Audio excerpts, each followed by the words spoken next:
Hi, it's Lauren. Welcome back to my craft room. I have another color and chat video to share with you today. And this month I'm going to be using the brand new Simply Creates Critters from Lawn Fawn, these 5 little kitties in a row. And I'm going to share with you some different ways to color cats using my Spectrum Noir Illustrator markers. Here is a look at my coloring guides I'm going to be using. As always, I will have them posted on my blog as well as on Instagram, so you can find the links down below in my description, and I hope that they are useful to you if you also use Spectrum Noir colors. Here are my markers in my little strawberry container. I'm just going to set them aside and we'll start coloring. So I'm going to start with the top row. I do kind of jump around a little bit. I have a lot of different colored cats, and so I forget every once in a while to grab a color. But for the most part, I'm just following my guide from the top to the bottom, starting with my darkest shade, and then my medium shade, and then finally my lighter shade. So first up, I'm going to be using my brown gray 9. This is my darkest brown gray that I have, and I use it all the time for black colors. So it usually for critters like these little cats, they have such a warm tone to them because it's a brown gray that it definitely kind of gives more of a lifelike black color to critters. So using my BGs. And then for the orange cats and I guess like calico cat, I'm going to be using my TNs, which is TN4 and I believe TN2. I'm trying to grab my coloring guide here. I'm sorry, TN3. And then because it's a little too brown, I'm going to also grab in my BOs and color over that to give it more of an orange tan color. And then finally, my little tabby cat, I'm using my GYs, and I'm going to be using 3, 2, and 1 to color in that little tabby cat before adding in some of the details that are on my second coloring guide. So again, just going through each line, starting with the darkest colors and then progressing into my lighter colors. So while I'm coloring these, just wanted to catch up with everyone. I hope you guys are having a great start to your summer. Abigail is now out of school, and so things are just going to be a much more lighter atmosphere, which is nice. She's going to be very busy going to day camps and stuff, as you know, mom and dad still have to work, but she's really excited to finish the year, and then we're really proud of her. She's really grown a lot this year because she had to change schools, or had the opportunity to change schools, and it was a little bit tough in the beginning, but she ended the year super well. We're super proud of her. And to celebrate, we are going to be hopefully going to Universal Studios later this summer. But we do actually have tickets to go to Disneyland for a few days. My mom and my nephew and my family, and we're going to be going to Disneyland a few days this summer, and we're so excited. It's such a great way to celebrate her doing such an awesome job, and we're just so excited to go to Disneyland, of course.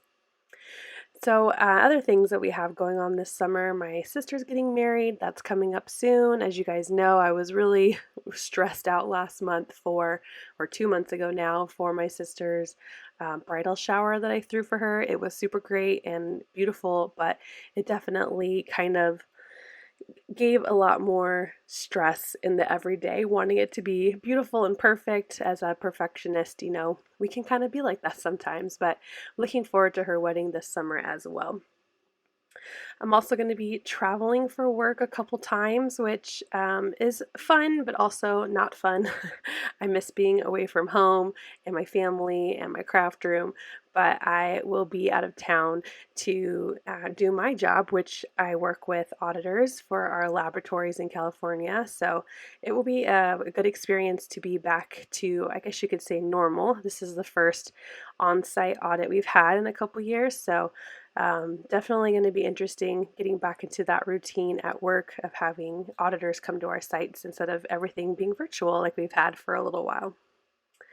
Alright, so now that I have wrapped up this first guide, I'm going to grab my next one, and this is going to be more about details. There is one cat that has a lot of shades of brown gray, the one in the middle, so it takes quite a few steps to color that one in, but most of what I'm doing now is just adding some small details. I believe it's stippling, so I'm adding little dots around my critters. I like to do that for some reason, just gives a little more texture and more fun. And then I will also share how I added gel pen to these use a white gel pen to these kitties. I was going to say cats, but then kitten, so it was going to come out kit.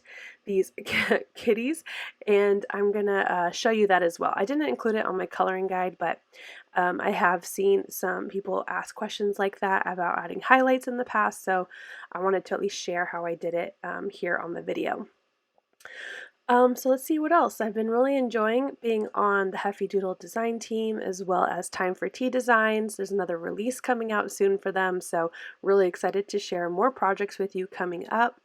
I've also been a social media manager for Doodles Paper Playground and their sparkle blends, just trying to help with their posting and getting more of the word out there, hopefully generate some more sales for them. So I've been enjoying doing that. And of course, Ink Road Stamps, making reels every once in a while using their products as well.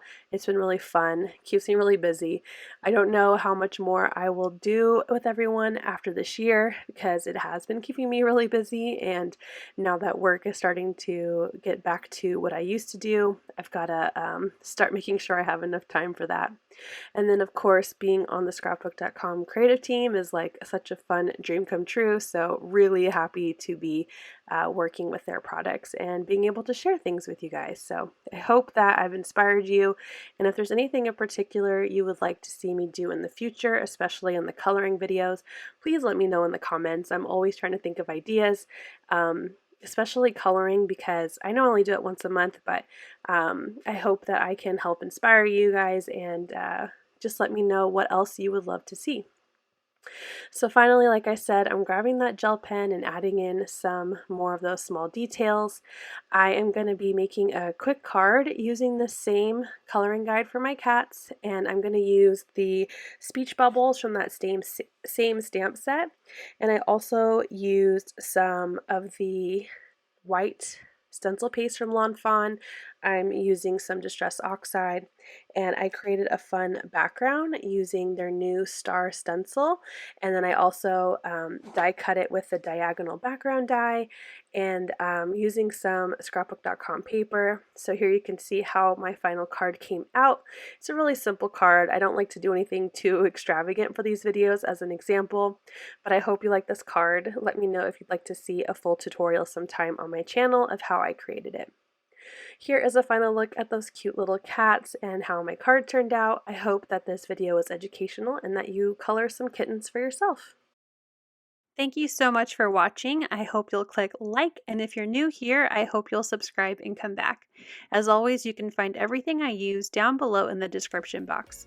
Thank you and have a wonderful day. Bye!